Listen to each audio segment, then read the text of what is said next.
Hello, and welcome to the Cass Health Podcast, the show where we hope to connect our community with healthcare information that's relatable, understandable, and useful to your life, and where you get to know better the neighbors providing your care here. I'm your host, Ann McCurdy, and in today's episode, we're talking with our guest, Dr. Emily Chang, OB-GYN.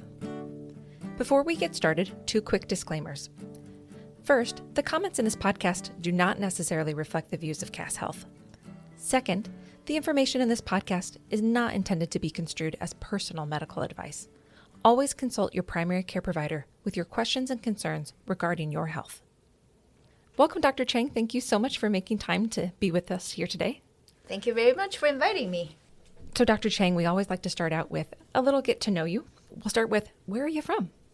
I'm originally from Taiwan, Republic of China, but I've moved to U.S. since I was 12 years old to Chicago, Illinois. So I grew up pretty much in Chicago, Illinois. Is that still home for you? You think of Chicago as being home? And yeah. Do you get back every so often? Yeah, a few times a year. My high school friends are there. My junior high friends are there. So yeah. That's a great place to go visit. Yeah, I think so. How about favorite TV series or favorite movie?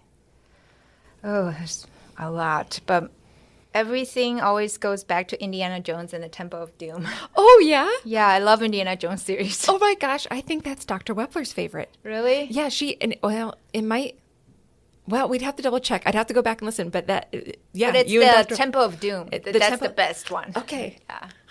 We're gonna have to fact check that. Okay. We'll keep you posted on which one it is. But yeah, she's right up there with you. If you're cooking dinner to impress, what are you making?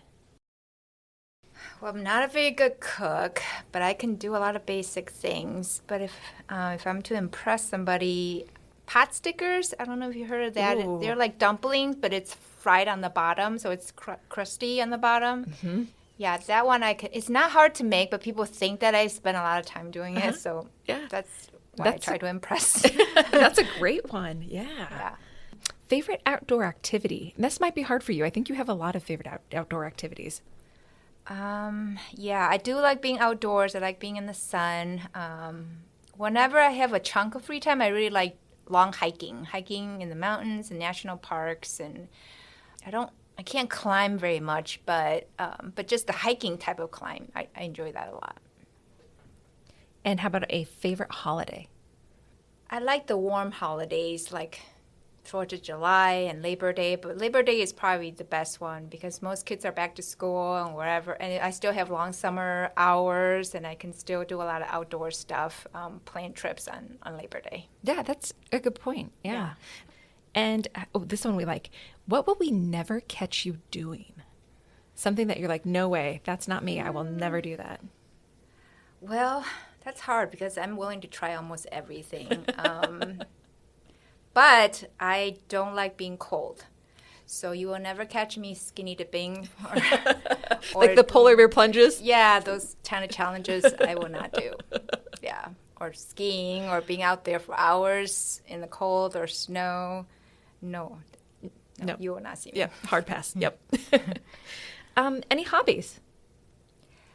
Yes, I like to paint. I like different kinds of art. So I do oil, I do water. I feel like I'm pretty crafty, so I do a lot of that. I like to read, hike, again, cut hair. I like to cut people's hair, cut my family's hair. I like to cut people's hair too, yeah. Oh my gosh, I would not have guessed that. What spurred that? It's a type of art. I see it as art. I feel like I'm helping somebody feel better. And, sure. And then, after a haircut, you just feel refreshed and you're a new person. So yeah. I like seeing that. Yeah. Oh, how neat. So you're driving alone in the car. What would you be jamming out to?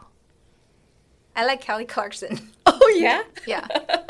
When she used to sing, now she's doing a lot of, but her first couple albums, I love all of her songs. Yeah. Particular favorite song? Should Have Been Gone. Sure. Okay. Yeah. Okay. Excellent. Any pets at home?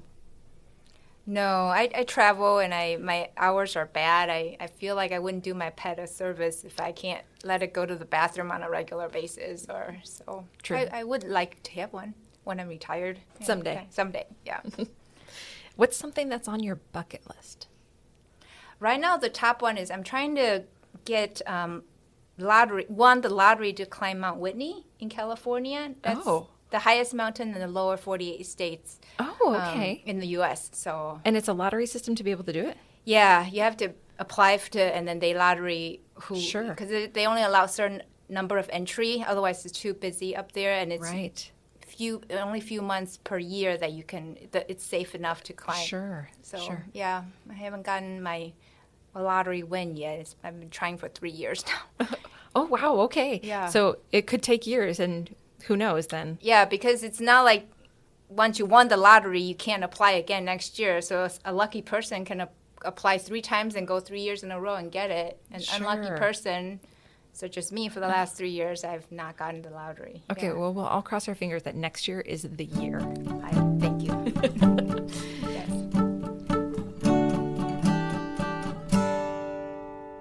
We'll just start with, where did you go to school? I went to medical school in Fort Lauderdale, Florida, and I trained in Chicago, Illinois, at a downtown urban hospital, city hospital. So the kind of hospital where you saw everything. Yeah, we saw a lot of it's not as bad as a county hospital where it's every little thing, but we were pretty busy. We're in the city, and it's, Chicago is a very diverse culturally and ethnically, so I felt like I had a good training there. And then after that, where were you? After that, I began my first job in the suburb of Chicago called Northwest Suburb, Arlington Heights area. So why medicine? What is it about medicine that you felt called to? I always like that it's a noble profession. People respect doctors, and they are somebody I respect too when I was a kid too. So I want to be that person. So I always thought that's a good job to have. Yeah. And you love it. And I love it. Yeah, I don't think I can do anything else. So I felt like I chose wisely. Yeah, we think so too. So at some point during medical school, you had to start, specializing, and thinking about OBGYN. Why that path for OBGYN?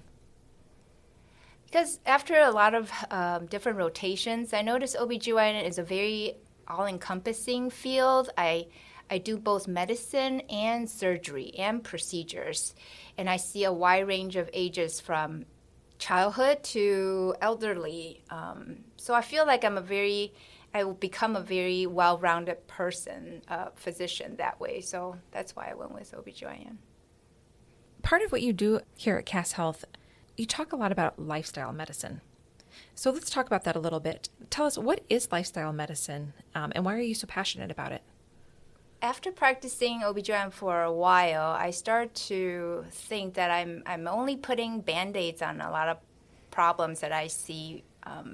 Wanted to know more what else I can do to help promote my profession and improve it. As you know, the healthcare system is broad, and we have a lot of technology out there, but if you look at it statistically speaking, as a population, we're not getting better health-wise. So I stumbled into lifestyle medicine because it teaches me most of the root causes of chronic diseases that we all apparently face as we get older. It teaches me how just doing something, even though it sounds simple, but it's a change in your behavior that you're willing to do to affect your health overall. So I got into that because I feel like I can have control over my own health. And whoever's willing to pursue that instead of pursuing medicine and another procedure on their body, I can impart that information that I learned to them, and they then can help themselves, and that would make me feel very worthwhile as a practitioner. Lifestyle medicine, it's not just one disease or one condition. Like, lifestyle medicine is something that could be a very broad range of issues that a patient may have, correct? Yes. Lifestyle, it is what it means. Using lifestyle, how you live your life, to prevent, treat, and even reverse some of the diseases that you may have already picked up through the previous lifestyle that you've had. So it can range from cancer, even as bad as cancer, to something more benign like just a cold. It just depending on how you take care of your body and what do you train it to do, and you can promote its immune system to help you fight off various things. So, and a lot of us aren't trained in that. I wasn't trained in that in my original medical school. We're all more focused on disease process, medicine, drug side effects, procedure complications. There's so much to learn out there. Just the focus just is not so much how to prevent it. But I think that's a very important part. Yeah, I think so too. And I think there's so many patients out there who are looking for that kind of information, during their appointment. So good to know. I think we're going to have you back and talk more about it. Finally, I'd like to ask, so why Cass Health? I know that you were practicing in the suburbs of Chicago and you were in Des Moines, and now you're here at Cass Health. What do you like about Cass Health? Well, I chose Cass Health mainly because my nurse right now, she made a video while I was doing my interview. I have never had a nurse who has never met me before made a video to get me to come to the hospital. I'm not sure it's specifically for me, probably just for an OB/GYN in general, but still that's a very unique thing to do, to try to get a physician to come. So I thought it was a very genuinely made video, so it attracted me a lot. I like the rural health setting right now because it gives me more time to talk to patients versus being in the city. I felt more rushed quite often. Here I still feel rushed, but not nearly as much as I did in the city. So more time with patients is why Cass Health is. It seems like a good fit for you. It seems like a good fit for me, at this point in my life. And I think a lot of our providers say that too, that like the pace is different and they have the opportunity to get to know their patients so much better. So I remember making that video. It was just for you. Oh, really? It was, oh. yeah. She doesn't even know me. That's why I was like, It was Tammy Wyman. We filmed Tammy. That was, I think, in my old office. Was it your idea or her idea? I couldn't tell you anymore how it came to be. I just remember we filmed it together. So yeah. Well, good job. Yes. Well, thanks. Yeah. Yay. Good. I'm glad that made a good impression.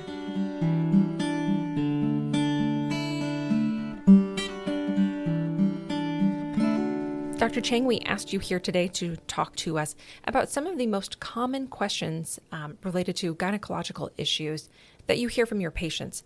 So you picked out 6 questions that you think, you hear quite a bit from your patients that we can talk about, help get out to our female patients. So we'll start with the first one here. What is the human papilloma virus, HPV, and how did I get it? Human papilloma virus is a double-stranded DNA virus that humans get. Actually, it has different varieties through different mammals, but humans get it through physical contact with a hand, with genitalia. So it is considered a type of a sexually transmitted thing if it's touching through genitalia.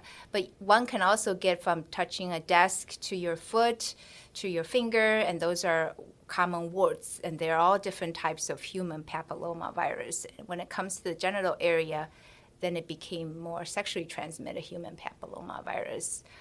There's about over 100 different types that humans can get.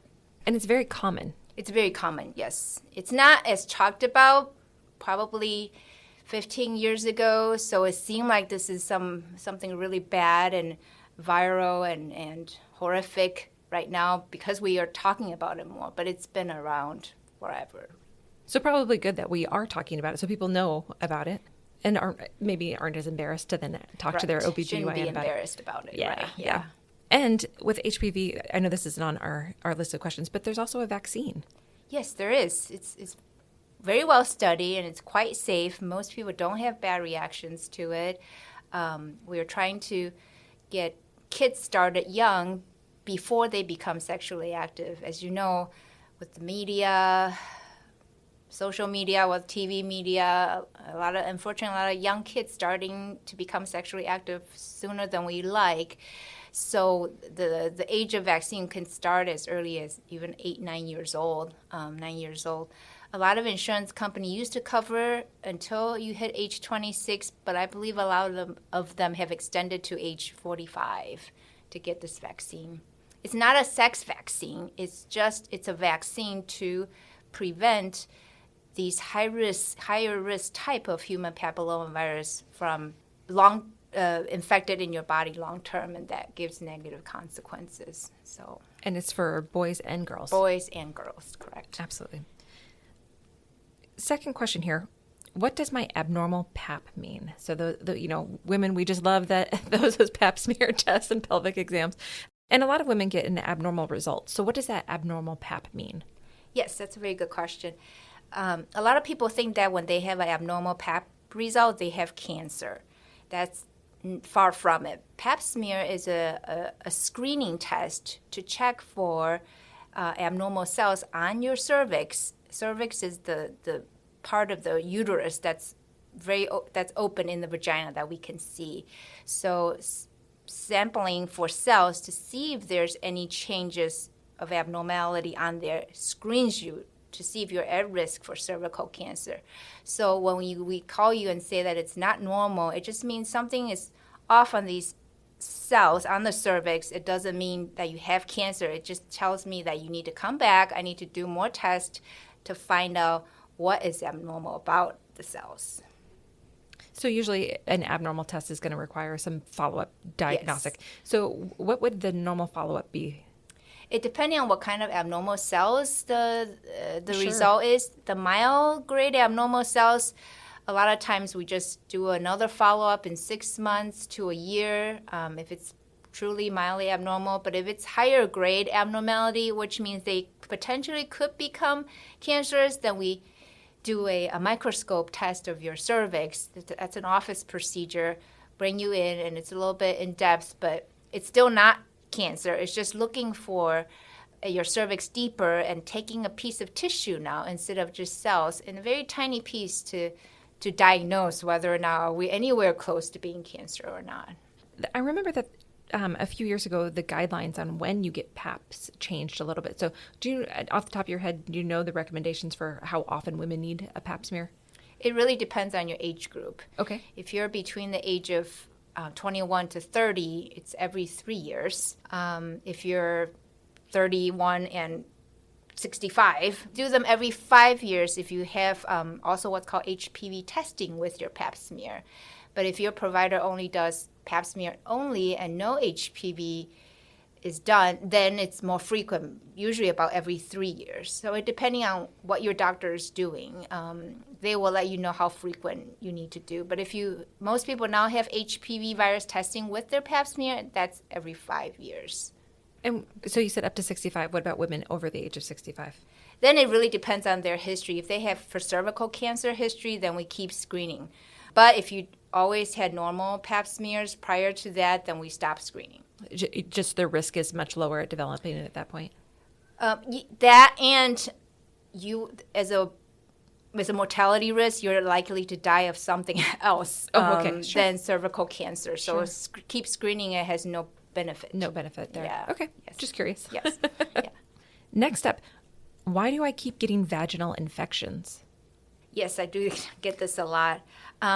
First of all, I think a lot of people misdiagnose themselves with vaginal infections. As soon as you have a symptom, I feel that most people self-treat by over-the-counter medicines, and then it's not better, so they think they have it again, or they're better for a day and they have it again.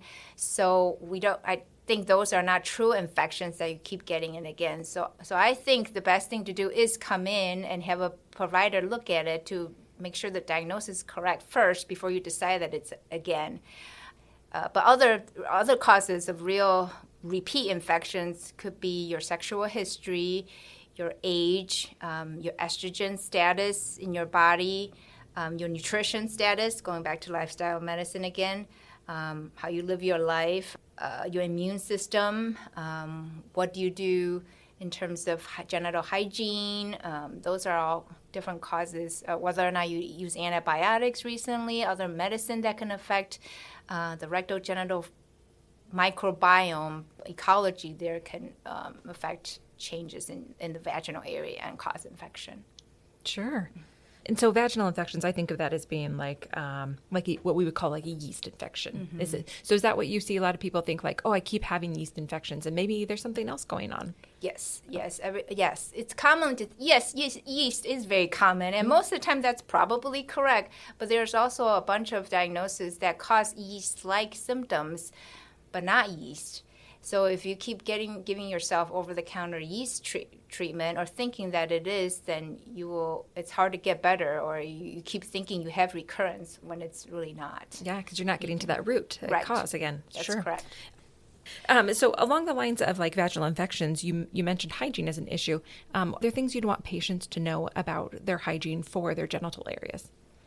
Yes, I think as a general rule of thumb, you don't want to do too much to the genital area. It's a very sensitive skin, so any type of fancy soap, douching, waxing, lasering, you're always creating some kind of micro damage. Even if you don't see bleeding or sores or abrasion, ulcer, things like that, you're still creating every time micro damage to that very sensitive skin. So I would advise minimal products is possible, and minimal procedure done to that area is the best. And if you don't have to use some kind of soap and you can feel clean with just lukewarm water, I would just rinse and clean that area with lukewarm water. Yeah, no special products. No special products, no special underwear, fancy underwear with lace and buttons and whatever. It's not good to that area. Yeah. Sure. Urinary tract infections, that's next on our list here. So recurrent urinary tract infections, patients would often ask, why do I keep getting these urinary tract infections? Yes, that's a very common question I get as well, and it's very similar to why do I keep getting vaginal infections, because it's within that similar, within a centimeter of each other, you see that where the urine comes out. So a lot of factors that affect vaginal infection also affects your urinary tract risk. And it's another common disorder that most people self-diagnose and buy stuff over the counter and just self-treat and diagnose. And a lot of times a lot of these things, you do get better for a day or two, but it comes back. Again, coming back to the doctor's office and get somebody else to look and make sure it's not something else first.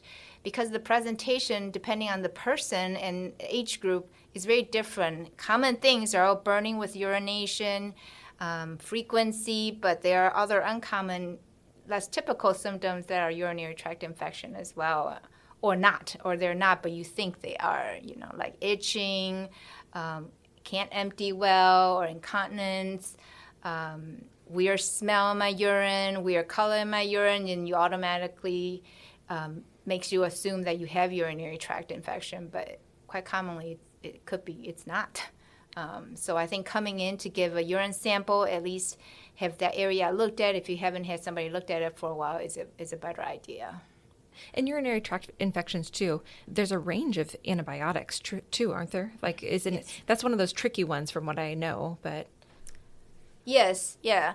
And somebody who's already has obvious symptoms for a while, then culture takes 3 days to come back. So somebody that's uncomfortable, I might give them something until the culture comes back. And the laboratory always try to culture a specific bacteria that's the dominant one in that urine, and then tell me which antibiotic treat that specifically, instead of me randomly just using a broad spectrum antibiotic or a broad antibiotic. So a more bacteria aimed, focused antibiotic is always better. Yeah. So it's not a big deal if your antibiotic changes, we're just changing it to something that's a little more specific. Yes. Okay.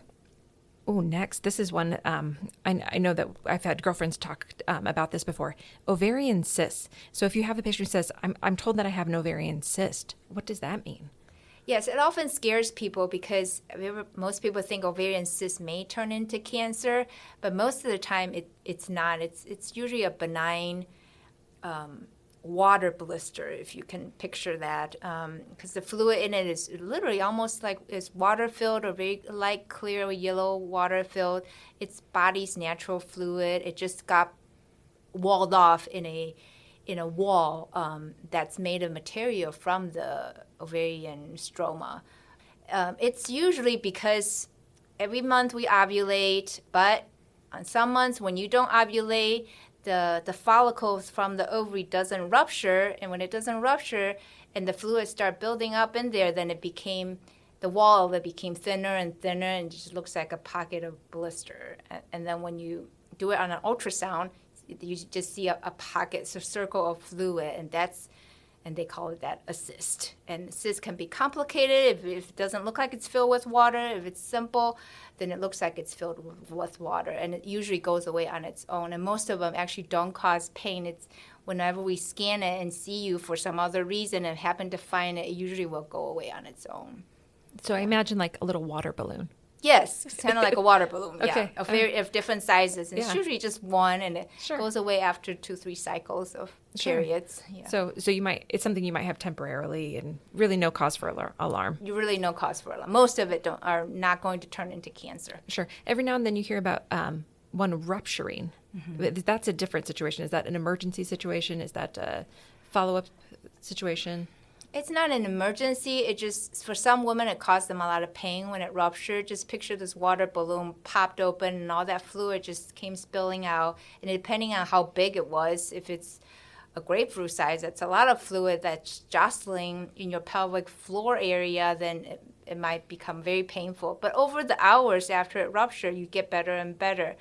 Then you don't need to come to the emergency room. It's if it's blood filled and the cyst keeps bleeding, then it fills up your pelvic area with blood or something heavier, then you wouldn't get better over the next several hours. You get worse and worse to a point where you might want to throw up or nausea. Then you would come into the emergency room. Then that might be a surgical intervention. But I would say that happens under 20% of the time. Sure. Pretty rare then. Pretty rare that it's that bad. Kind of along the same lines, fibroids. Sometimes patients will say to you, I'm told I have a fibroid. What does that mean? Fibroid is another mostly benign thing. It's a solid tumor of the muscle of the uterus. So uterus is an organ that houses a baby. The muscle stretches, but inside the muscles, and different layers of the muscle can grow a ball of tumor cells, and they're usually benign, maybe less than 0.1% chance it might turn into cancer. But most of the time when we find them, it just causes women might have heavier bleeding, and if it's big, you can have this mass pushing on you, so you have symptoms of pain, pressure. But a lot of times I do see it's bleeding. They don't go away. Unfortunately, we can control its progression or getting bigger by pills or shots, or even something called IUD inside the uterus to control the bleeding. But they don't usually go away unless somebody goes in and actually remove it. But we can definitely control it with a lot of non-invasive means so that it's not affecting you. Like an IUD, like I would think of an IUD for birth control? Yeah, IUD is a birth control, but it has the benefit of making periods lighter.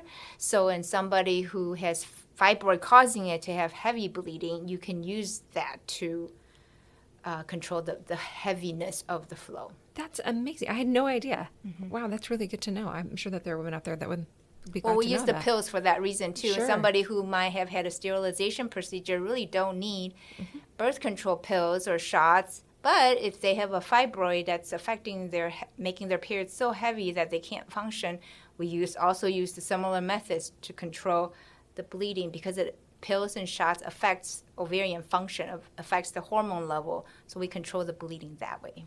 And does it ever get to the point where it's a surgical intervention on the fibroids? Yeah, it can. It just depending on the person, how uncomfortable they are, how frustrated they are with their current regimen. Maybe everything failed. We tried everything, it just doesn't work. Or, it's affecting your daily life so much that you don't want to keep trying different things. And then, would it have any impact on like fertility? Yeah, it depends on the location of the fibroid. Okay. Yeah, so fibroids can go different locations within that muscle. If it's inside the cavity protruding into it, it sometimes causes miscarriages quite often, or crowding with the baby if it's really big, and causing growth restriction and pain during pregnancy. So, yeah, some of them, but most of the time, most people still do very well living with them. Yeah. Sure. So again, kind of that kind of rare situation, but yes, it's not as bad as you when you hear the word, don't panic because Yeah. it's most of the time it's benign. It just lives with you. It's just a normal thing. Yeah. Yeah. Yes. Normal, kind of, because most of us don't have fibroids. But when you do, don't panic. Don't panic. You can live with it for most of your life still. Thinking about all these things, sometimes women feel embarrassed to talk about these things. And as an OB/GYN, I'm sure you hear that a ton. Like, well, I'm kind of embarrassed, or, I'm not sure I want to ask, or I don't know how to ask. But there's really no need to be embarrassed about asking about these things, right? Like Yes. these are all normal things to talk to your doctor about. Yeah, these are all normal things because this is what we do. And you obviously, something is bothering you and you should bring it up. And it's our job to kind of try to tie things together for you or tell you that it's not. I know a lot of people read things online, Google, and they're all resources, sure, but you don't know the reliability of where those information's coming from. And one thing to know is people that have had bad experience post on the internet, but you have to think for every one bad experience, there's hundreds of good experiences that they're not posting. So, and what's happening to one person, even if it's within your family, doesn't mean that it'll happen to you. So you shouldn't translate a one-to-one like that. So still better to come in and find a provider that you feel comfortable talking to and just bring up your questions. I won't know what you're thinking unless you ask me. I don't assume what you know and you don't know. So you have to ask me for me to know what you want to know. And I think during, my impression in talking with you is always, it's very education focused. Like you're very open to the questions because you want to talk again about the root causes or the lifestyle interventions or, the options. And so, people should come with their list of questions and be prepared to talk with you during an appointment. So. Yes. Write it down, put it in your phone and show it to me if you have to. I think you can only make a good informed decision for yourself and your body if you ask questions. And again, I don't know what you're thinking unless you ask me the questions. Yeah, you've got to be able to say it out loud. Yes. You don't mind read yet? Yeah, no. Gosh, I wish I could do that. Fly on the wall. Dr. Chang, thank you so much for coming onto the podcast. A lot of good information today. And so thanks again for your time. Thank you for having me.